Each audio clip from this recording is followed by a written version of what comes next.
Krátko pred Vianocami nás zasiela správa, že Václav Havel zomrel. A oboch našich hostí spája to, že s osobou Václava Havla boli prepojení. Keďže Havel bol mužom mimoriadnych kvalít a významu, tak mu chceme venovať tento špeciálny vík, ktorý bude dlhší ako zvyčajne, bude 90 minútový. Taká možno prvá otázka, že meno Havel pred novembrom 89 sa príliš nespomínalo, lebo bolo tabu. Na Slovensku zase o Dubčekovi sa veľa nehovorilo. Občan Havel bol neustále monitorovaný štátnou bezpečnosťou, chcela mať prehľad, kade chodí, čo si kupuje, s kým sa stretáva. A ľudia, ktorí sa s ním stretávali, riskovali, že sa dostanú do nemilosti režimu. Pán Butora, ako ste sa vy zoznámili s Havlom pred novembrom? A taká pre mňa zaujímavá otázka, že keď ste chodili na stretnutia s Havlom, tak čo vtedy robila štátna bezpečnosť? Monitorovali ste štátnu bezpečnosť? A prípadne pýtali sa vás na Havla? Skúste k tomu niečo. Ďakujem pekne. Ďakujem pekne. To je ohromné sedieť tu na takejto veľkej spoločnosti. Ja by som sa možno ešte vrátil nielen pred november 89, ale vlastne do 60. rokov, lebo vtedy sa prvý raz Václav Havel tak výraznejšie objavil na scéne ako neobyčajne schopný, zaujímavý a taký tiež provokujúci dramatik, divadelný autor. Tak sme sa vlastne zoznámili vtedy, to bolo v divadle na Zábradlí, hrala sa jeho hra, ktorá sa volala Vyrozumenie. Hovorí o takom umelom jazyku ptidepe, ktorým medzi sebou byrokratické štruktúry komunikujú a bola to taká hra, ktorá neobyčajne sviežým a ironickým spôsobom demaskovala vlastne ten vtedajší existujúci politický, byrokratický a stranický establishment. My sme s ním potom urobili rozhovor do novín, ktoré sa volalo Echo teda slovenských alebo bratislavských vysokoškolákov, to bol práve o tom divadle, robil to Martin Borubiak. Tak myslím si, že aj v tých 60 rokoch Havel bol človek, ktorý sa presadil ako literát, stál na čele takej skupiny mladých literátov, ktorá znova bola proti oficiálnej štruktúre toho Československého zväzu spisovateľov. A potom prišla okupácia, prišli sovietské tanky a prišiel ten režim a tá doba, o ktorej ste hovorili. Tá doba bola komplikovaná aj tým, že neexistovala normálna komunikácia. To si dnes veľmi ťažko vieme predstaviť v dobe mobilov a Twitterov a všetkého možného. Ani len listy sa nedali posielať z jednej časti republiky na druhú a keď sa chceli ľudia stretnúť, tak štátna bezpečnosť to tým ľuďom, ktorí boli proti režimu alebo ktorých oni považovali za protivníkov režimu, tak im to komplikovala. To znamená, že existovali také pravidelné stretávania ľudí, ktorí vydávali rôzne ilegálne časopisy. Samizdaty boli dva druhy ľudí, ktorí vlastne buď nemohli písať kvôli témam, o ktorých písali, alebo nemohli písať kvôli svojmu menu. V Čechách to bolo početnejšie, tých ľudí bolo viac. Úplne zázračné to bolo v Poľsku, kde už v 80. rokoch vychádzali stovky kníh v podzemí. V podstate v Poľsku fungovala v podzemí takáto nezávislá kultúra. V Československu toho bolo menej, Havel bol súčasťou toho ako autor, ako pozorovateľ, ako komentátor, ale ako taká osobnosť, ktorá bola zaujímavá. Potom hneď prejdem k tej otázke. Jednou charakteristickou črtou, že to bol človek, ktorý stelesňoval obidve veľmi dôležité kľúčové línie opozície alebo disentu. Ten jeden disent bol disent akcie, to boli ľudia, ktorí hrali zakázanú hudbu, ktorí protestovali, ktorí demonštrovali, ktorých polícia bila, ktorých polícia častokrát mučila, ktorých polícia prenasledovala, či už fyzicky alebo psychicky, a ktorí boli v prvej línii. A potom bol disent, ktorý sa nazýva taký disent reflexie, to boli kritiky, úvahy, to boli historici, spisovatelia, filozofi, teológovia, psychológovia a ďalší, ktorí o tom všetkom písali a vydávali. A Václav Havel bol zaujímavý tým, že on stelesňoval vlastne oba póly. Jeho naozaj prenasledovali a častokrát väznili, ale zároveň to bol človek, ktorý to všetko dokázal reflektovať. Na jednom takomto stretnutí, tých stretnutí, aspoň pokiaľ ide o mňa, tak veľa nebolo, to bol skôr Miro Kusy, alebo Milan Šimečka, alebo aj Šimečka mladší a ďalší, ktorí sa s ním takto stretávali. On ani veľa v 70. 80. rokoch na Slovensko nechodil. jazdil aj na severné Slovensko do takej jednej skupiny ľudí, ktorí sa tiež usilovali nejak nezávisle myslieť a tvoriť, ale chodil na stretnutie s umelcami, teda s kolegami. Spomínam si na jedno také stretnutie, a každé takéto stretnutie bolo monitorované, častokrát sa stalo, viackrát sa stalo, že ich vysadili z vlaku, alebo že im zastavili auto, neumožnili im takéto stretnutie. Toto bolo jedno také, ktoré sa podarilo. Bolo to na jeseň, bol sneh, bolo to niekde v Karpatoch, v nejakej chate a on bol vtedy pomerne krátko po tom, čo sa vrátil z väzenia 4-ročného. A to stretnutie malo takú pracovnú časť, dávali dokopy, tak ako vydávate dokopy školský časopis, tak oni dávali dokopy ten svoj časopis, čítali sa príspevky, kritizovali sa navzájom. Jeden český dramatik tam prečítal svoju hru a tak ďalej. A Havel to tak sedel, bol taký skôr tichý, počúval tomu všetkému. Bola to veľmi, veľmi depresívna doba roku 1983. Vtedy mimochodom bol svet tak na pokraji jadernej vojny, pretože pomery boli zlé, to bolo krátko po obsadení Afganistanu, v Spojených štátoch bol Reagan, žiadny Gorbačov, žiadna perestojka, žiadny pohyb, tuhý, taký brežnevovský poststalinizmus a tie dve veľmoci išli proti sebe. A tá nálada bola samozrejme depresívna aj doma. A teraz odrazu do tejto depresívnej nálady Havel potom hovorí, že no ja som sa vrátil z väzenia a vidím, jak sa to všetko zlepšuje. Koľko vychádza časopisov, koľko ľudí píše. Ja to nestačím čítať, koľko kníh vyšlo, koľko štúdií, koľko esejí, koľko malých skupín sa vynára. A všetko sa to dáva dokopy. Za tých 4-5 rokov to je neuveriteľné, jak sa to všetko zmenilo, jak sa to všetko zlepšilo. A toto bol jeho charakteristická vlastnosť, že, a v tom som si ho veľmi vážil a veľa som si z neho odniesol, že on neuveriteľne vedel vlievať ľuďom nádej. Nádej aj v tých najťažších podmienkách, aj v tých kritických situáciách, v tých zlých dobách, zlých časoch. On stále hovoril o tom, že tá nádej to nie je niečo, že vám to zaručí nejaký výsledok, ale že sa do niečoho pustíte, veríte tomu, má to zmysel a vy za tým jednoducho idete. Pán Butora, možno ešte jedna taká otázka k tomuto, že tiež som sa dočítal, že po vstupe týchto spojeneckých vojsk, čo nás tu okupovali, že ste sa dostali do nemilosti, politickej nemilosti. Celko by ma zaujímalo prakticky, že čo to znamenalo byť v nemilosti, že ja neviem, že nedávali vám odmenu v zamestnaní, alebo čo to znamenalo. A potom bolo to aj preto, že ste odmietli podpísať tú tzv. Antichartu. No, pár slovami, že čo to bola tá Charta 77? Povedzme ešte na začiatku, že aj keď tie 70. 80. roky boli zlé, nedajú sa porovnať s 50 rokmi. V 50 rokoch boli procesy, ľudia boli vo väzeniach odsudzovaní na dlhoročné väzenia, niektorí boli popravení. To bol stalinizmus v tom najhoršom a najtvrdšom slova zmysle. V 70. 80. roky, keď sa človek dostal do nemilosti, to znamená, že malo to niekoľko vrstiev. Buď vás vyhodili zo zamestnania, nemohli ste samozrejme publikovať, nemohli ste robiť svoju prácu a stali ste sa objektom a predmetom záujmu, teda štátnej bezpečnosti, ktorá vás rôznym spôsobom vám komplikovala život. Občas vás na chvíľu zavreli. Na Slovensku to bolo znovu trošku iné ako v Čechách. Vtedy z komunistickej strany Československa vylúčili asi 500 000 ľudí, 350 000 v Čechách a 150 000 na Slovensku. Ja som nikdy nebol teda v komunistickej strane. Iba chcem povedať, že koľkých ľudí to postihlo. Keď k tomu pridáte rodiny, tak to znamená asi 2 milióny ľudí boli takýmto spôsobom proste odstavení. Nemohli nejak pôsobiť. A to nehovorím o nekomunistoch. S mnohými z nich to bolo ešte horšie. To znamená, že proste ten režim vtedy mal takú povahu, že akýkoľvek odpor, akýkoľvek protitlak, akúkoľvek kontrolu, akúkoľvek opozíciu alebo oponentúru tvrdo potlačovala, neumožňovala, aby sa nejakým spôsobom vyjavila. Tak to prakticky to znamenalo občas výsluchy na štátnej bezpečnosti. Pre ešte niektorých iných ľudí na Slovensku to znamenalo aj väzenie, alebo to znamenalo aj ako prenasledovanie celého širokého okruhu rodiny. Ja som asi nebol v takom celkom prvom svete, ale boh vie, ako príjemné to nebolo.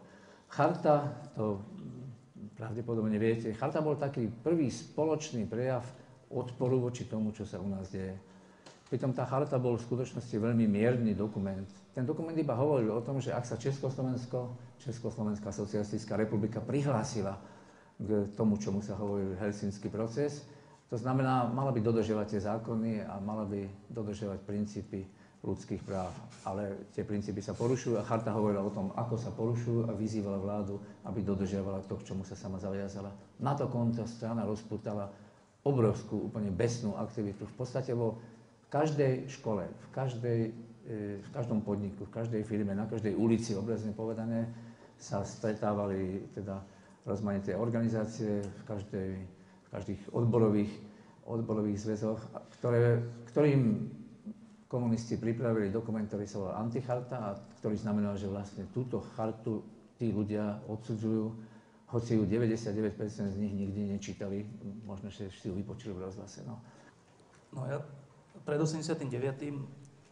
Václav Havel to bolo zakázané meno, to si tak predstavte, že keby dnes v novinách sa nesmelo nejaké meno napísať. Nikto. A keby to niekto napísal to meno, tak tie noviny by boli zavreté a ten šéfredaktor by bol odsúdený. A tak bolo, že meno Václav Havel.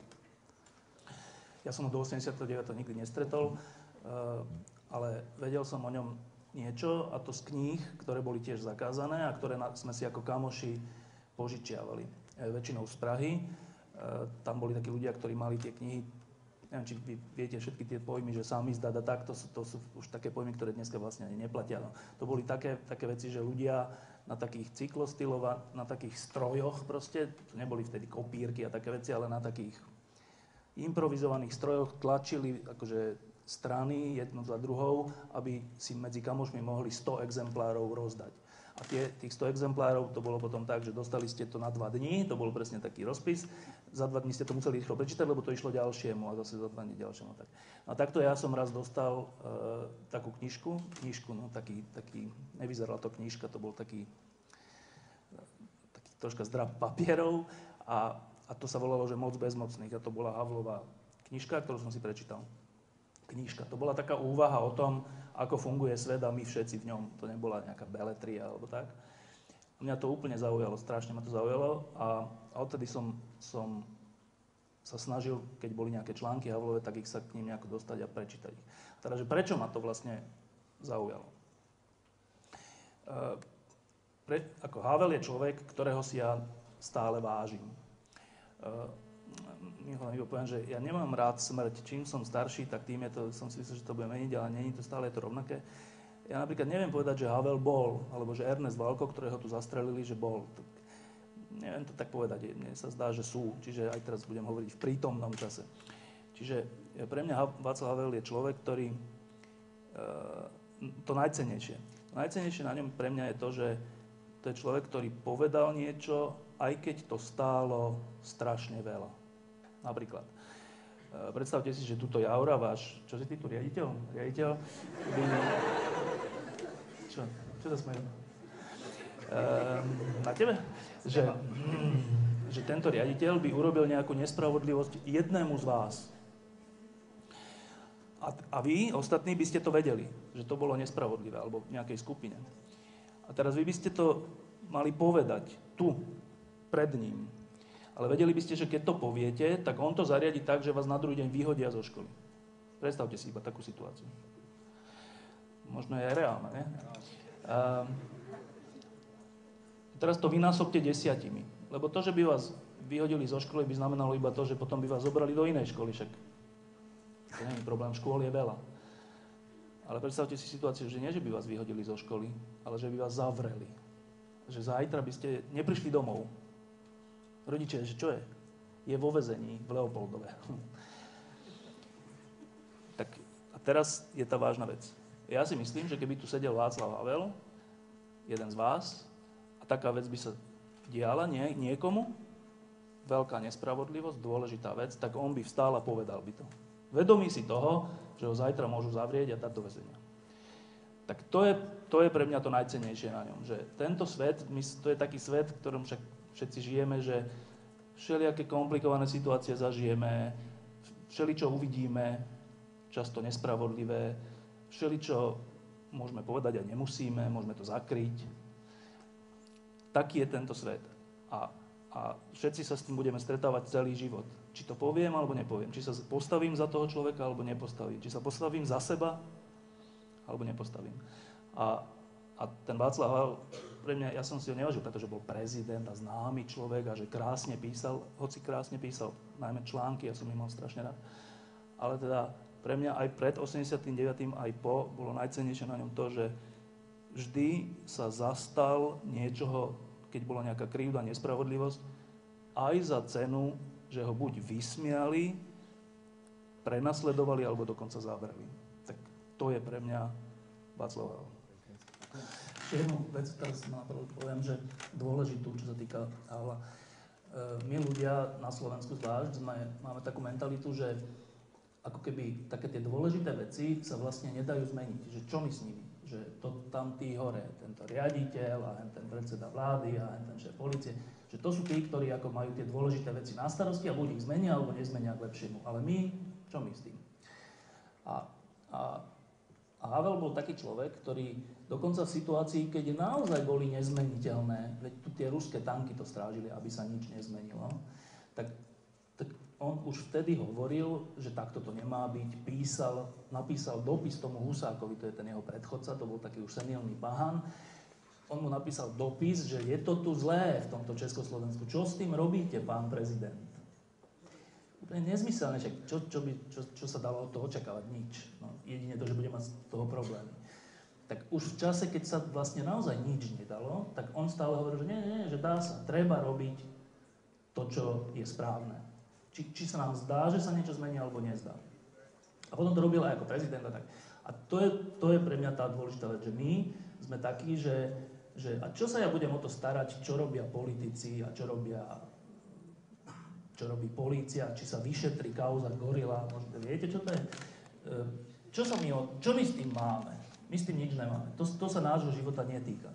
A pre mňa je Havel dôležitý tým, že naopak, veď to my o tom rozhodneme, nie tí politici, nie tí prezidenti, nie ten riaditeľ školy, ale vy. Lebo keď vy poviete, že niečo sa vám nepáči a budete na tom trvať, tak nakoniec ten riaditeľ, a nemyslím tento, ale ten nejaký, bude musieť odstúpiť. Lebo však čo, keď vy sa... Čo? Mal by odstúpiť, čo? Keď vy sa dohodnete a vaši rodičia sa dohodnú, tak sa to proste stane. Vy ste tá sila, nie on, nie ja, nie Inštitút pre verejné otázky, ale všetci my, ľudia. A to je ako na prvý pohľad sa to zdá, že to je také triviálne, ale to vôbec nie je triviálne. To je úplne dôležitá vec, pre ktorú si ja Havla veľmi vážim, že nikdy z tohto neustúpil. Nikdy neurobil to, že kašlem na to, nič sa nedá. Aj v tej najhoršej situácii, aj v tej najlepšej situácii pre neho v tomto zostal rovnaký a to je podľa mňa úplne dôležité pre život každého z nás, aspoň pre môj. Teda takto by som to povedal, že ja som dovtedy bol na Slovenskej akadémii vied, 2 roky som tam skúmal tak niečo, čo neviem vlastne čo, a vtedy, v 90. roku,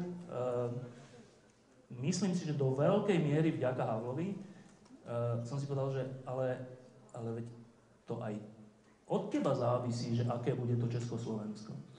A vtedy som sa stal ja novinárom, myslím si, že do veľkej miery kvôli takýmto ľuďom, ako bol Václav Havel, teda kvôli ľuďom, ktorí hovorili nám všetkým, že vy to zmente, vy musíte zmeniť Československo, vy musíte zmeniť vašu školu. A to je pre mňa úplne dôležitá vec, že Václav Havel je človek, ktorý je symbolom toho, že veci sa dajú zmeniť, ale je to na nás. Že nikto iný to neurobí, len vy a my, nikto iný. Ďakujem. Hovoríme teraz trochu viac o tom, že aký bol Václav Havel ako človek, alebo aký je Václav Havel ako človek. Som si kúpil Lidové noviny, ktoré boli vlastne zasvetené Václavovi Havlovi. A tam ma zaujalo niekoľko takých vecí. Jeden z jeho citátov, keď sám seba sa pokúsil nejako charakterizovať, on hovorí, že som rovesník Beatles, dieťa 60. rokov a mám akúsi nevyhľaditeľnú slabosť pre všetko revoltujúce. A tam bola strašne vtipná vec, že v tom Rudom práve to boli také české noviny komunistické, ktoré boli totálne zošnurované, niečo ako Slovenská pravda vtedy, v ktorej sa pravda nepísala, tak na jeho narodeniny 5. októbra 1989, teda pár mesiacov pred revolúciou, tam vyšla taká krásna provokácia, lebo tam si ľudia mohli predplatiť nejakú fotečku a že blahoželáme a tak. Samozrejme Havel, o ktorom sa nesmelo rozprávať ani pár mesiacov pred revolúciou, tak jeho kamaráti nejakým spôsobom sa im podarilo oklamať tých strážcov toho rudého práva. A on písal pod svojím pseudonymom, písal veľa vecí, on sa prezýval, že Ferdinand Vanek. A vyšla tam Havlova fotografia a vyšlo tam, že 5. októbra, taký text, oslávil narodeniny Ferdinand Vanek. Za jeho namáhavú prácu, ktorú v živote vykonával a vykonáva, mu ďakujú a do ďalších rokov veľa zdravia a ďalších pracovných úspechov prajú jeho spolupracovníci a priatelia. Po tejto provokácii o 2 hodiny celý náklad bol vypredaný. To sa mi páči na Havlovi, že proste on sa bavil s tou šelmou, ktorá mala možno viac ako 3 hlavy. Takýmto pekným spôsobom vtipným sa bavil. A teda tá otázka, možno Števo, keď si spomínal tie jeho okuliare a to sako a ešte krátke nohavice mal v tom prvom období svojho prezidentovania, že ako ste ho zažívali Havla, teda pán Butora aj pred novembrom, už časti hovoril o tom, ty si ho zažil v stane pohody, z dobre informovaných zdrojov viem, že tam bol v stane s nedávno zosnulým Magorom, teda to tiež prezývka, to bol Heroes, a popíjali borovičku. Ty si mal možnosť s Havlom neformálne v tom stane nejako pokecať, že aký si mal dojem Havla? Keď hovoríš, že nebol taký ako v tom prejave. No ja som vtedy borovičku nepil, ale Malo to Slivovica. Bolo to Slivovica, ale to nebola vina Havla, by som povedal, ale toho Heroesa, to bol strašný alkoholik. Ale dobrý básnik, výborný človek, všetko. Mimochodom, není to až tak úplne, lebo na tej diskusii Havel nebol opitý, alebo niečo také, to si zase nemyslíte.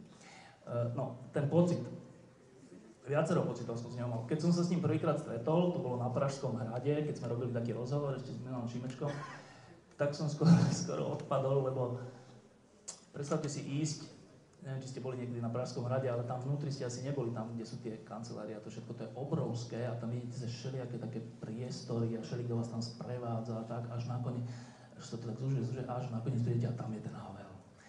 Tak to som mal pocit, že ako keby som bol na nejakom kráľovskom tom, tak som bol taký, mal som takú aj trému, aj som nevedel, čo sa mám vlastne opýtať, triasol sa mi hlas a tak. Čiže môj taký pocit z neho často bol takého rešpektu, alebo takého niečoho. To je, čo sa týka toho, čo hovoril, ako konal. Na druhej strane to bol normálny človek, teda to zase môžem povedať. Tak to asi Martin bude vedieť viac, ale bol to človek, ktorému sa páčili také tie normálne veci v živote. Napríklad dievčatá, to sa môže povedať, nie? Diplomaticky sa usmieva. Hovor. Ešte viac? No viac už nepoviem o tom. Po druhé, bol veľmi ješitný, podľa mňa. Viete, čo znamená ješitný? Ješitný znamená, že keď Klaus povedal nejaký prejav, tak Havel musel povedať lepší. A potom si tak hovoril, že bol lepší alebo nebol lepší. A to majú všetci muži, podľa mňa. Čiže bol taký v tomto tiež, to nebol nejaký taký, že svätý človek, že pokorný askéta. To určite bol taký normálny chalán, by som povedal. Ale teda to, čo si ja pamätám aj z rozhovorov, aj z takých, keď už bolo po pohode, po tej veľkej diskusii a tak to bol naozaj taký človek, o ktorom by ste napríklad povedali, že to je človek, ktorý veľa rozpráva, lebo ste počúvali jeho prejavy, čítali jeho texty a tak ste mohli získať pocit, že to je taký človek, ktorý je taký extrovert. Ale bolo to úplne naopak. Aspoň podľa mňa, či Martin povedz ty, ale podľa mňa to bol človek, ktorý najmä počúval. Neviem, či preto, že bol taký plachý, možno preto, že ho to naozaj zaujímalo, čo ľudia hovoria. Že teda môj pocit z neho bol taký, že keď ste s ním sedeli, tak to nebolo tak, že on rozprával a vy ste tak nábožne sa na neho pozerali, ale to bolo tak, že on položil nejakú otázku a vy ste rozprávali. A on sa na vás pozeral. Nie nábožne, ale pozeral. Čiže ja by som tak, keby som to tak zhrnul, tak by som povedal, že to bolo na moje prekvapenie, ja som ho mal úplne inak v mysli o tých knihách a tak, že na moje prekvapenie to bol úplne normálny, v úvodzovkách obyčajný človek so slabosťami, s normálnym vkusom, mal rád Rolling Stones, to asi neviem, či ešte poznáte takú kapelu. Proste skoro by som až povedal, že keby som nebyť toho, že bol taký známy a prídem do nejakej krčmy, on tam sedí, tak by sa ničím nelíšil od tých ostatných. Ešte hovoril o svojej tréme, ale ja teraz prezradím, že keď išiel Václav Havel na ten rozhovor, na tú Pohodu, tak predtým sme sedeli tam vedľa v takom jednom stane a trému mal on. Trému mal on, lebo prišiel na Pohodu, prišiel večer, najprv takým vláčikom si to obišiel, ľudia ho pozdravovali, nevedel celkom, ako ho príjmu. On chodieval na podobné festivaly do Trutnova, najmä na také multižánrové festivaly, kde je nielen hudba, ale kde sú teraz aj filmy, divadlá, debaty, diskusie, mimovládky, všetko možné. A postupne za tie hodiny sa tak zbližoval s tým festivalom, s tými ľuďmi, s tou atmosférou. Strašne ho to zaujalo, chytilo a cítil sa veľmi dobre, ale zároveň nevedel, ako sa mu podarí ten rozhovor. Toto bolo na ňom úžasné, že to nebol človek, ktorý by si povedal, že veci sú už hotové, všetko už viem, už to mám a tak to tu bude. Každý jeden krok u neho, on bol taký typ, taká povaha, prešiel vždy takým dosť nemilosrdným kritickým okom. A takže na tento rozhovor si preto dal ten Dušok Slivovice, že aby mu to trochu lepšie išlo, lebo neviem, či náhodou tam niektorí z vás boli, ale ak mi dovolíte, ja len opíšem tú neuveriteľnú atmosféru, samozrejme Pohody ako také, hej, aj s východom slnka, s omšou, so všetkým, s tým nepredstaviteľne nádherným duchovnom, estetičnom a všetko, čo z toho teda vychádzalo a s tým zážitkom spriaznenosti a hudby a tak ten stan, tam bolo takých 1500 ľudí vnútri vary a potom zistili, že sú ľudia vonku s tým niečo musia robiť, takže to sa premietlo na veľkoplošnej obrazovke, bola nedeľa ráno, nádherný slnečný deň a vonku, tak ako tu vy sedíte a je vás, ja neviem, 250 či koľko, tak vonku, my sme to napočítali, to nebolo vidieť, toto letisko je obrovské. Vonku naozaj sedelo niekoľko tisíc, podľa jedného odhadu asi 10 000 ľudí a oni ho počúvali a bolo ticho. Bolo úplne ticho. Tá Pohoda má ten obrovský priestor. A Števo Hríb sa s Václavom Havelom zhováral, on postupne otváral témy a ja si ani nemyslím, že to, čo povedal, že bolo nejakým spôsobom úplne zázračné, ale bolo to presne to, čo bolo treba povedať v tej atmosfére, bolo to o morálke v politike, bolo to o tom úsilí sa stále púšťať do niečoho a nenehať to na tých ostatných, ten svet nejakým spôsobom zlepšovať a tak to odzrkadlovalo tú atmosféru tej Pohody. Ale keby som mal povedať, že aký bol teda človek, tak určite to nebol človek, ktorý by sa sám seba považoval za takého, že je najmúdrejší na svete, alebo že všetko je jasné. S tým súvisela taká určitá plachosť až ostýchavosť, vždy tak trochu prstami ste videli, že tak väčšmi pohybuje prstami. A zároveň, ale keď si vošiel do tej miestnosti, a to je tiež zážitok mnohých iných ľudí, že s ním ste sa cítili veľmi bezprostredne. On bol ten, ktorý sňal zo svojho partnera alebo zo svojej partnerky akúkoľvek úzkosť a po 3 minútach by ste sa cítili výborne a v tej krčme by ste s ním debatovali úplne normálne, či už pri čaji alebo či pri pive. Ale teraz ešte poviem niečo iné, že keď bol zavretý a písal listy Olge, tak viacero ľudí sa vtedy pýtalo, ty a on je, pán Václav je teraz katolík, on konvertoval, lebo tam sú veľmi silné takéto pasáže duchovné, ktoré by takéto niečo naznačovali. No ale potom v 92. roku, keď podporil taký festival New Age, tak oni sa pýtali, aha, tak on už je teraz New Age, on už ako sa zmenil. Keď podporoval Zeleného, tak on je teraz zelený, áno, tak on teda podporuje, on má starosť o tie verejné priestory a tak, takže on je vlastne teraz zelený, že? A ďalší sa pýtali, on je socialista? Však on má toľko kamarádov, na celom svete, to sú sami sociálni demokrati, všetci ho chvália, so všetkými sa stýka, tak on je teda socialista, čo? Ja si myslím, to vysvetľuje svojím spôsobom tú neuveriteľnú mnohorakosť. On totiž to so všetkými, a mohol by som ísť ďalej, jedno z tých rečí bolo, no tak na tom hrade vidím, vy ste stále ešte bohémi, hovorí sa, že tam sa pije od večera do rána, zrejme on je stále bohém, no. A takto by sa dalo pokračovať.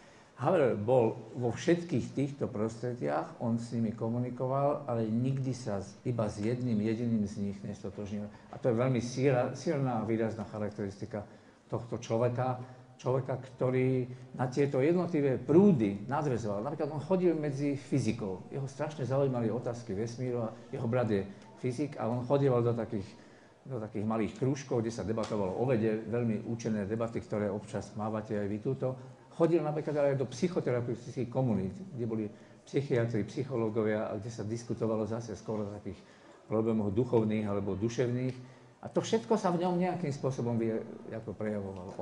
On bol človek, ktorý naozaj mal tú starosť o dušu v takej troška tradícii patočkovskej alebo tradícii českej filozofie, ale mal aj starosť o verejné priestory. Nech tými priestormi boli, on bol vyznavačom malých skupín. On veril, že jedinec a malé skupiny niečo dokážu. Alebo to bol verejný priestor štátu, alebo dvoch štátov, ktorým bol prezident, alebo to bol verejný priestor Európskeho spoločenstva, ktoré ovplyvnil ešte počas charty a neskôr, alebo to potom bol globálny priestor, lebo v 90. rokoch a neskôr veľa písal také úvahy o nejakej spoluzodpovednosti za tento celý globálny svet. Tak v tomto zmysle je to tak trošku ťažko uchopiteľné, ale je nespochybniteľné, že k tým všetkým prostrediam a myšlienkám a ideám mal vzťah, dokázať s nimi komunikovať, kritizovať ich takým alebo onakým spôsobom to reflektovať a v tom si myslím, že bol zaujímavý.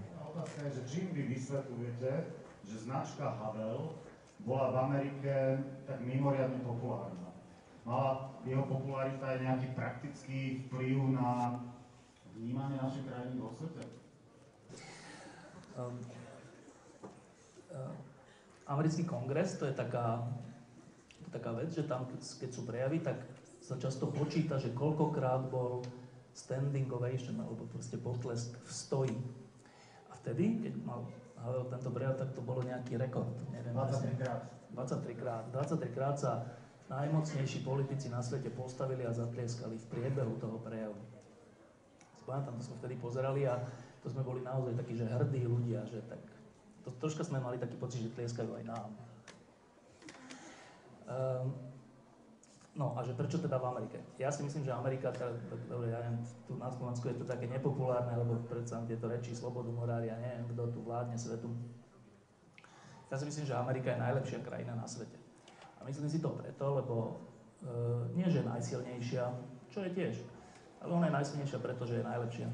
A myslím si to preto, že to je ešte jedna z mála krajín, kde ľudia nestratili zmysel pre také veci, že pravda, nepravda, dobro, zlo, zastanie sa niekoho, pomoc navzájom, či už všelijakých občianskych združeniach, charitatívnych veciach, alebo aj pomoc iným vo svete. Keď budete čítať noviny slovenské a budete počúvať všetky diskusie, tak budete mať úplne opačný pocit. Budú všetci hovoriť, že Amerika to sú tí McDonaldiaci tuční, ktorí nič iné nerobia, iba tie doláre zhrňajú a ešte aj celý svet takto nejako zdierajú. Môj pocit je úplne opačný. Ja si myslím, že Amerika je morálnejšia krajina. Naozaj si to myslím. Nie, že by sa tam nediali zlé veci, nie, že tam neboli vraždy, nie, že by tam politici nekradli, ale že tá mentalita je stále ešte taká, podľa mňa. A ja si myslím, že to je dôvod toho, prečo tam bol Havel najpopulárnejší, najzaujímavejší, príjmaný, 27 krát standing ovation, pretože oni v ňom videli vlastne Američana, podľa mňa. Videli v ňom človeka, to je ten americký sen, človek, ktorý nemá šancu, ale svojím úsilím, svojou tvrdohlavosťou, svojim presvedčením to všetko prekoná. Čiže ja si myslím, že v tomto zmysle dokonca by som povedal, že Havel bol viac Američan ako Čech alebo Slovák. Pán Viktora, čo si o tom myslíte? O značke Havel. Áno. Ja si myslím, že nie len v Amerike, ale aj inde vo svete, že tá značka a to všetko, čo za ním stálo, ten životný príbeh, ale aj tie roky v politike, že to malo nesmiernu odozvu a dodnes ju má. A v najvzdialenejších kútoch sveta, od Barmy po Bielorusko, od Latinskej Ameriky až po niektoré africké krajiny, častokrát tam, kde tie pomery sú práve také, že vyzerajú beznádejne. Práve tam toto jeho slovo ohromným spôsobom zaznieva. K tomuto prejavu v kongrese, ja som si nie istý, že je tá Amerika tá najlepšia krajina na svete, ale má v sebe niečo, čím ju ten Havel oslovil. Má v sebe to, že to je krajina, ktorá vznikla na nejakom ideále, na nejakých ideáloch má v sebe tú predstavu amerického sna, ktorý zároveň mnohokrát sa vlastne tá predstava už zrútila. Američania sú najväčší kritici vlastnej krajiny a hovoria o tom, áno, my sme mali nejaký americký sen, ale pozrite, však koľko vecí sa nedali naplňať. A túto schopnosť tejto kritickej reflexie, túto schopnosť a túto kombináciu istého idealizmu a istej reflexie, to Havel, domnievam sa, že pre nich stelesňoval. Myslím si, že ten prejav mal aj preto takú odozvu, lebo tá reakcia tých ľudí, tých politikov, ona ako keby odrážala dva rozmery. To jedno bolo zlé svedomie Západu, že v minulosti, či to bol rok 1938, Mníchov a Hitler, či to bol teda roky po 45. roku, keď Sovietsky zväz postupne budoval jednu diktatúru za druhou, či to bolo maďarské povstanie v 56. Či to bola sovietská... Dostávam informáciu od prekladateľov, že potrebujú trošku pomôcť. Od začiatku. Áno. Skúsme to celé od začiatku.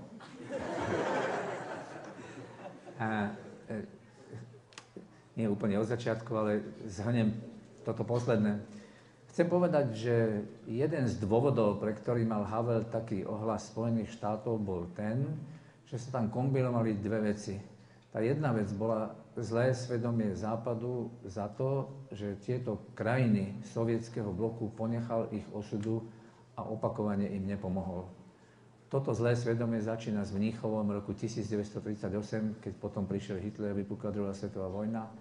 A to sa potom opakovalo, keď Sovietsky zväz postupne ustanovoval v jednotlivých týchto satelitoch komunistické vlády a oni nepomohli. Keď bolo v Maďarsku 1956 povstanie a oni nepomohli. Keď sovietské tanky obsadili Československo a oni nepomohli. Keď Solidarita bola zlikvidovaná vyhlásením vojenského stavu a oni nepomohli. A toto dosť dlho existovalo v politickom svedomí Západu, že sme predsa všetci jedno spoločenstvo a to nie je spravodlivé a to nie je v poriadku, že my pre tieto národy sme toho dosť neurobili. Preto potom mohli prísť prezidenti ako Jimmy Carter so svojím programom ľudských práv, Ronald Reagan a viacerí ďalší. Tak to bola jedna vec. Ale druhá vec, ktorá bola tá, že keďže sa to začínalo meniť zhruba od 70. rokov, tak Havel bol v ich očiach aj predmetom vďačnosti za to, že sa predsa len niečo podarilo, že ten Západ sa konečne nejak prebudil a že nejakým spôsobom tým disidentom pomáhal. A napokon chcem povedať, že on bol samozrejme aj veľkým symbolom tým všetkým, tým príbehom, tým väzením, tým zápasom o slobodu, ale aj tým vzťahom k umeniu, tým vzťahom k divadlu, tým vzťahom k takým netradičným formám. A na rozdiel od tých ľudí, ktorí existujú v pragmatickej politike, musia sa v tej politike pohybovať, musia robiť kompromisy. Havel v tom čase ešte nebol človek, ktorý by tých kompromisov veľa urobil a z tohto hľadiska to bol vlastne politik, štátnik a filozof. A oni si uvedomovali, že to je niekto, kto ich svojím spôsobom prevyšuje tak, že oni už to vo svojich životoch nebudú nikdy môcť dokázať, ale robili to spôsobom, ktorý bol veľmi príťaživý, veľmi skromný, veľmi nenásilný, veľmi príjemný, tak toto všetko sa zhmotnilo v tom obrovskom ohlase, ktorý on v Amerike dostával, ktorý sa potom prejavil aj politicky, pretože ten prejav mal, nielen tento prejav, ale celé pôsobenie. Celé to pôsobenie Havelovo, ale ten prejav hovoril o tom, vrátili sme sa do Európy, kde sme vždy duchovne a geopoliticky boli, len sme boli týchto 40 rokov od nej odtrhnutí, vrátili sme sa do tohto západného priestoru, chceme byť súčasťou, chceme aj my tam niečo urobiť. A Spojené štáty tomuto všetkému veľmi pomohlo. Takže aký bol vlastne vzťah v tej dobe Slovákov k Havlovi? Existovalo niečo ako Havlova politika voči Slovensku? Pán Butra, by ste mu radili, ako má voči Slovensku postupovať? Teho, ty si bol v Prahe vtedy, nie? V Lidovkách. Takže zažili ste tie vajíčka? Vzťah v Slovensku nebol mojou témou, viac tam boli tie otázky ľudských, občianskych práv, ale samozrejme, že stále viac a viac sa to do popredia dostávali. Ja sa domnievam, že tu zohralo svoju úlohu niekoľko skutočností. Tak predovšetkým Havel nebol ako Masaryk. Prvý československý prezident, on dávno Slovensko poznal, na Slovensko cestoval, stretával sa od Vajanského až po ostatných je to všetko dnes história, ale bol to prezident, ktorý mal na Slovensku široký okruh známych podporovateľov inteligencie, mladých ľudí, vzdelaných ľudí. Keď vzniklo Československo, on vedel, s kým to Československo zakladá. Havel na Slovensku najprv poznal iba umelcov, literátov a potom teda disidentov. Slovensko ako také veľmi nepoznal, ani sem veľmi necestoval. Ale čo treba povedať, a čo svedčí v prospech jeho poctivosti, je, že sa o to mimoriadne usiloval a postupne za tie týždne, mesiace a roky si oveľa väčšmi osvojil a sprítomnil a pochopil proste viaceré rozmery Slovenska. Svojím spôsobom mu k tomu pomohli aj také kritické skúsenosti, to znamená tie kritické hlasy zo strany nacionalistov, ale čo bolo najkľúčovejšie pre mňa, že Havel bezvýhradne veril tomu princípu partnerstva. To znamená, o tom, aké bude budúce Československo, nemôže rozhodovať iba Češi a Praha, o tom musíme spolu rozhodovať. Usiloval sa Československo zachovať, lebo bol vyznavačom toho, že to má zmysel, ale vo chvíli, keď prišli voľby 92, keď sa Václav Klaus spolu s Vladimírom Mečiarom rozhodli, že jednoducho toto nie je ich voľba, tak tú voľbu rešpektoval. Ja si myslím, že správal sa v Slovensku partnersky, ani ho nepatronizoval, to znamená, že by ho nejakým spôsobom poučoval, ale ani ho nedemonizoval. Pre nás ako sociológov bolo ohromne zaujímavé, že vo všetkých výskumoch, ktoré sa robili výskumy verejnej mienky, Havel slúžil ako taký lakmusový papierik. To znamená, ľudia, ktorí podporovali Havla, boli zvyčajne otvorenejší voči Európe, boli kritickejší voči obdobiu fašizmu a obdobiu komunizmu, boli otvorenejší voči svetu, boli obvykle trošku vzdelanejší a boli celkovo vyznavači inej politickej kultúry. A naopak. A mali väčší vzťah a väčšiu úctu k rešpektu voči menšinám najrozmanitejšieho druhu. A naopak. To znamená, tí všetci ostatní fungovali takto. Mne sa stalo, že konkrétne to boli, tie vajíčka boli prejavom istého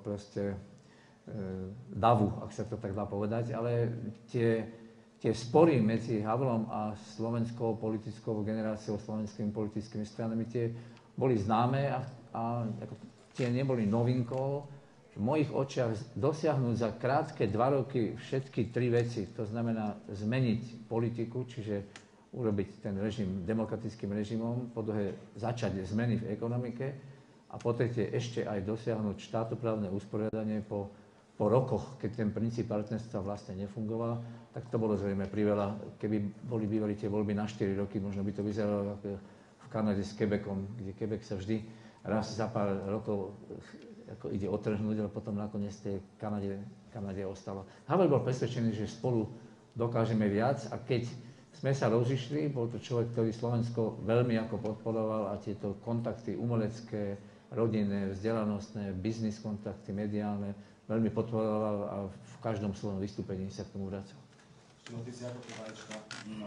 No ja som tam bol, na tej demonstrácii to bola, to bol taký meeting v prospech Československa, len tam bolo pár desiatok možno ľudí, ktorí boli takí tí extrémisti a tí mali pripravenú túto provokáciu. A to je, viete, že potom čítate noviny, že na Slovensku Havla vypískali a zahádzali ho paradajkami, ale to je asi tak, akože my tu teraz sedíme a predstavte si, že jeden z vás, niekto, taký odvážny, by teraz hodil sem vajíčko a trafil by bútoru. Tak, čo by sa o tom niekde hovorilo? Hovorilo by sa, že na škole Narnia zahádzali bútoru vajíčkami. Ale pritom by to bolo, že jeden. Hájili by ma bútorové a bútorové, ktoré tu študujú. No. Však možno, že jeden z nich by to hodil, ale no, že výsledok by bol taký, ten imidž by bol, že na tejto škole nemajú radi bútoru. Hoci skutočnosť by bol, že to bol jeden. A tak troška to bolo aj vtedy, že to nebolo tak, že kam Havel prišiel na Slovensko, tam ho vypískali, to bolo naopak, len všade boli aj takýto. Čiže len keď to budete niekedy čítať o tom, tak troška to máte v takom kontexte, že to čo čítate, nie je celkom vždycky tak. Tie noviny, to hovorím ako novinár, často vyberajú také perličky a nie je ten kontext celý, ktorý tam bol. A druhá vec, že čo sa týka Československa a vôbec, že vždycky je to tak, že keď je niekto, teraz to poviem úplne tak, že keď je niekto lepší ako vy, v nejakej situácii sa zachová lepšie ako vy ste sa zachovali zle. tak keď potom s ním nejak prídete do kontaktu, tak máte dve možnosti. Jedna je, že si to sami pred sebou priznáte a snažíte sa to zmeniť. A druhá je, že to budete troška bagatelizovať, alebo že to budete dokonca obracať. Že budete hovoriť, že no tak jemu sa to ľahko vtedy, lebo mal lepších rodičov, neviem, mal viac peňazí, hoci čo si človek vymyslí, aby ospravedlnil seba. A ja si myslím, že celá tá taká nechuť časti ľudí k Havlovi na Slovensku, ale aj v Čechách, pramenila práve z toho, že väčšina ľudí sa nezastala toho spolužiaka, sa nezastala toho väzňa, sa nezastala toho plastic people. Väčšina ľudí bola radšej ticho. A keď sa tento človek toho zastal, tak to bolo také zlé svedomie. A z toho, tí, ktorí si nepovedali, že začnem inak, tak z toho vzniká potom aj taká skoro až nenávisť, alebo niečo také, že ten človek vás vlastne ani nechtiac celou svojou existenciou obviňuje z toho, aký ste vy blbec. No. Čiže, a to není jeho chyba, to je vaša chyba. Čiže celá tá diskusia o tom, že Havel a Slovensko, mne sa zdá, aj vtedy sa zdala, aj dnes, sa mi zdá úplná akože mimo. Ja si myslím, že aj vtedy, aj dnes si normálni ľudia na Slovensku Havla vážili. To neznamená, že s ním museli súhlasiť vo všetkom, však my medzi sebou nesúhlasíme vo všetkom, ale že je úplne jasná hranica, že normálni ľudia, pre normálnych ľudí bol Havel hoden úcty a pre nenormálnych ľudí bol hoden hádzania tými vajíčkami, ale to nebolo väčšinové Slovensko ani vtedy, ani dnes. Veľa ľudí je pomerne v našej krajine znepokojených, sklamaných alebo dokonca znechutených. Veľa ľudí si myslí, že pri moci sú znovu ľudia nedôveryhodní, ktorým ide viac o vlastný prospech, než záujem verejný.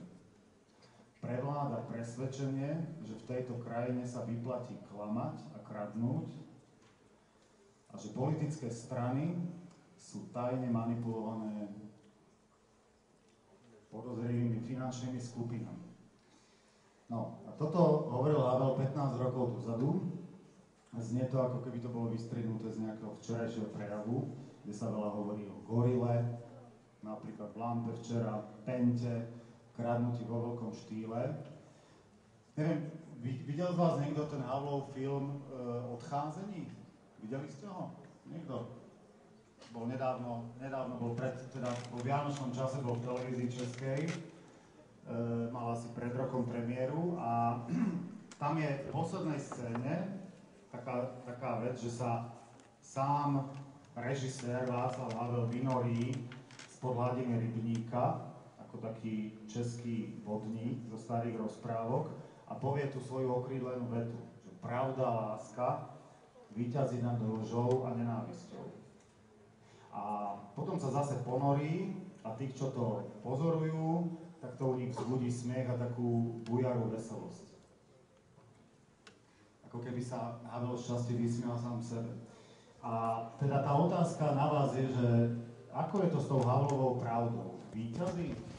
Alebo majú skôr pravdu jeho politickí oponenti, ktorým bol svojho času, alebo bol, aj súčasný prezident Klaus, ktorý hovorí, že toto pravdoláskovství je síce dobré, možno, že do knižky takejto, ale v politike príliš ako neplatí. Že kto mal vlastne pravdu? Ako to je? To je také heslo, že pravda a láska musí, to znie tak, že musí zvíťaziť nad lžou a nenávisťou, ktoré, myslím, v tom 90. roku rovno vzniklo a to bolo také Havlovo heslo, za ktoré postupom času, teda najprv, keď to vzniklo, tak všetci sme si hovorili konečne niečo normálne, nie tie keci, také tie politické, ale normálna veta.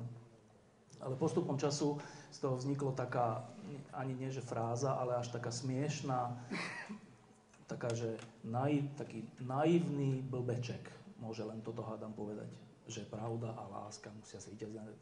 Kde v politike, v parlamente, akože pri tendroch a pri miliardách, pravda a láska. No, a urobili z neho takého blbca.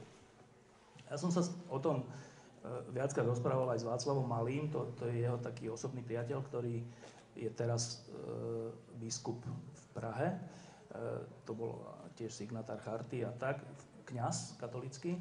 A rozprával som sa naposledy o tom aj s Karlom Schwarzenbergom, ktorý pred rokom 89 ho všelijako podporoval a po roku 89 bola jeho kancelár a teraz je minister zahraničných vecí Českej republiky.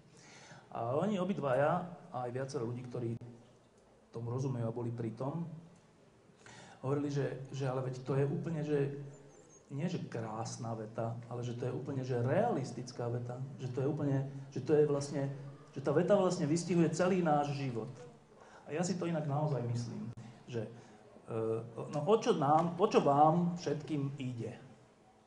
Teda okrem tejto školy, no o to vám musí ísť, lebo čo musíte chodiť do školy, ale o čo vám ide v živote? O čom snívate? O čom ja snívam, alebo Dušan, alebo všetci? Tak predpokladám, že všetci snívame o láske. Myslím si to. A predpokladám, že všetci snívame o nejakej pravde v tom zmysle, že aj v tej láske a aj vôbec v našom živote nechceme byť mimo, nechceme byť klamári, nechceme žiť taký život, že musíme klamať sami seba, iných a tak. Čiže nejak to súvisí s našim svedomím. Tak ja si myslím, že to je vynikajúca kombinácia, že keby to bolo len, že pravda musí zvíťaziť, že to je vlastne česká štandardná je pravda víťazí, že? Ale to je zase také, že keby všetko bolo len o pravde, niekedy pravda môže aj zraniť, ak v nej není láska. A keby to bolo len o láske, že láska musí zvíťaziť, tak je to zase také, že to je taká tá materinská láska, že bez ohľadu na to, čo urobíme aj zlé, tak nevadí, si môj syn, výborne. Čo tiež není úplne celosť života. Tak ja si myslím, že to heslo je najlepšie heslo, aké môže mať nejaký prezident, ale aj študent, ale aj novinár. Že kombinácia pravdy a lásky. Mne sa zdá úplne trápne, že Klaus, ktorého ja ináč uznávam v mnohých veciach, dokonca v mnohých veciach s ním viac súhlasím ako s Havlom. V mnohých čiastkových veciach. Ale to je úplne trápne, keď niekto si dá nejakú vetu, ktorú sám vymyslí, alebo ktorú vymyslí s priateľmi, ktorá niečo vyjadruje, že oni sa do toho navážajú ako do niečoho naivného. Tá veta je podľa mňa hlboká a vystihuje náš život oveľa viac ako Klausové ekonomické analýzy, si myslím. Pán Butora, tak ako víťazí? No, to je práve ten nádherný paradox, že keď to človek povie ako čosi uzavreté, dokončené, dokonané, tak to samozrejme nesedí.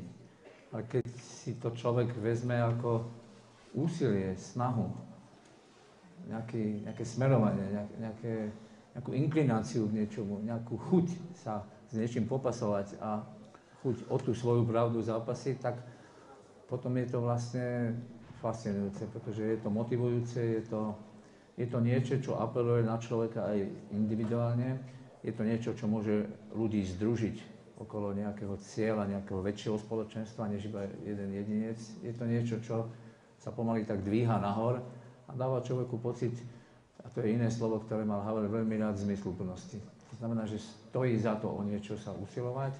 A nie, že stojí za to o niečo sa usilovať, ale možno väčšmi, ako si to uvedomujeme a pripúšťame, sme za to, ako bude spolu zodpovedný. Ten prejav je taký, že dnes by mohol pacovými titulkami sa rozdať v počte 1 000 000 výtlačkov, lebo mnohé z toho bohužiaľ sedí. Ale práve preto, že tie veci sú také, aké sú, práve preto, a to bolo Havlovo posolstvo, stojí za to ich nenechať tak, neponechať ich iba ich osudu a neskončiť s tým všetkým v nejakej rezignácii, alebo v nejakej depresii, alebo v nejakej beznádejnosti. Tak v tomto zmysle si ja to tak vyberám. Aj toto je jeho heslo, aj to jeho posolstvo. Nádej, Václav hovorili, že nádej je orientácia srdca. Je to nejaká vlastnosť duše, nie je to nejaké prognózovanie a pragmatické presvedčenie, že áno, však oplatí sa do toho ísť, lebo niečo z toho bude mať. Treba ísť do veci aj vtedy, keď neviem, či z toho niečo bude mať, ale ak tá vec je správna, ak jej verím, stojí to za to.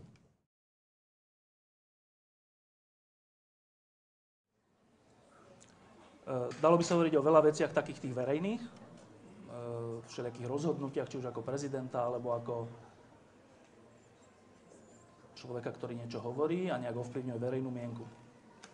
Ale z môjho hľadiska najdôležitejšiu vec, ktorú urobil, bolo to, že zmenil môj život. Že zmenil... Napísal na blog, nie? Keď zomrel. Zomrel človek, ktorý zmenil môj život. No a nič viac som nenapísal, iba túto vetu a to považujem za najdôležitejšie. Že to je človek, ktorý zmenil môj život. Že keby neexistoval, tak ja by som sa správal a konal inak. Podľa mňa chudobnejšie a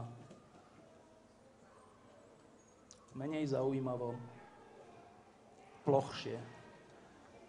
O málo ľuďoch môžete povedať, že zmenil váš život. Ako v živote je to veľmi málo ľudí, ktorí zmenia váš život. Na prstoch ruky sa to podľa mňa dá, ak máte šťastie, zrátať. Tak najdôležitejšia vec Václava Havla je, že svojím životom zmenil môj život. To sa mi zdá úplne krásne. Ak by som mal ostať pri ňom, podľa toho, ako on o sebe písal a hovoril, bolo také jedno krátke obdobie, to bolo vtedy, keď ho prvý raz zavreli ako hovorcu Charty 77 a on, keď bol v tom väzení, tak podal žiadosť o prepustenie. Tá žiadosť o prepustenie bola skreslená a bola vlastne podaná tak, ako keby sa on ospravedlňoval za tú chartu. Jeho to nesmierne trápilo a o to väčšmi sa potom tie nasledujúce roky správal tak, a ako sám o tom píše, že keď zakladali, alebo keď sa on spolupodielal na tom výbore na obranu nespravodlivo stíhaných, do každej z týchto aktivít sa púšťal s pevným a jasným vedomím, že ho zavrú. A on hovorí, áno, za tento svoj možno neúmyselný, ale chybný úkon, za tento svoj krok, ktorý som urobil a ktorý sa mohol takto vykladať, ten si ja nejakým spôsobom vykúpim. A potom išiel na tie 4 roky do toho väzenia, lebo sa tak správal. Myslím si, že toto on považoval za jedno z veľmi dôležitých rozhodnutí. A ja v tomto vidím istý kód, to znamená schopnosť povedať si, že sa mi niečo nepodarilo, že som možno urobil alebo urobila chybu, že som urobila krok, ktorý ma mrzí, ale že nezabudnem na to, že sa budem usilovať tento krok nejak odčiniť. A to okrem tej nádeje je také druhé veľmi silné posolstvo, že proste život plynie, prináša vlny, prináša cykly, prináša chyby, prináša problémy, prináša zlyhania, ale umožňuje znovu a znovu vstať a nejak tú svoju fangličku niesť ďalej. To v tom Havlovi bolo a to je také univerzálnejšie posolstvo toho, na čo ste sa pýtali, že čo najdôležitejšie urobiť. Ďakujem veľmi pekne, poviem poslednú vetu, teda dve. Že Václav Havel, keď zomrel, tak na mnohých miestach Prahy sa na plagátoch objavili jeho známy citát o nádeji, ktorý som rád prečítal, a to je tá veta. Nádej predsa nie je optimizmus. Nie je to presvedčenie, že niečo dobre dopadne. Ale istota, že niečo má zmysel bez ohľadu na to, ako to dopadne. Ďakujem vám veľmi pekne, pánovi Vitorovi, ktorý sa prišiel.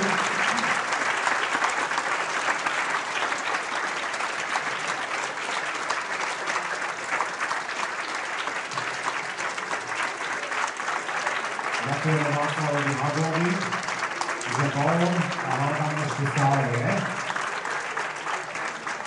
A ďakujem vám, že ste sa správali relatívne slušne.